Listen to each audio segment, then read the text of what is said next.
გლდანის საფეხბურთო კომპლექსში ვახოს თასის გათამაშება დასრულდა. მთავარი ჯილდოსთვის სხვადასხვა ასაკობრივ ჯგუფში 80-მდე გუნდი იბრძოდა.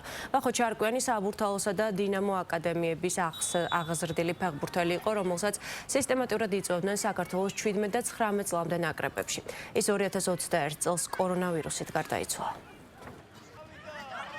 ჩემთვის ძალიან სასიხარულო რომ ესე ტურნირები ტარდება, მით უმეტეს ფეხბურთელი იყო, ესე იგი შეხება გქონდა ერთმანეთთან და მინდა რომ იმ ბიჭის ხსოვნას რაღაცა პატარა ელფერი შევმატოთ ამ ჩვენი პატარა ტურნირით და კარგი ტურნირი იყო. ყველა კმაყოფილი არის ამ ტურნირით და შესაბამისად ძალიან კარგია და სასიხარულოა ჩვენი ტურნირი დროთა განმავლობაში ვითარდება ხარისხობრივათაც და ბავშვები კმაყოფილები არიან, მშობლები კმაყოფილები არიან. ვახო ჩარკვიანი იყო ჩვენი ბავშვობის მეგობარი, ჩემი ბავშვობის მეგობარი.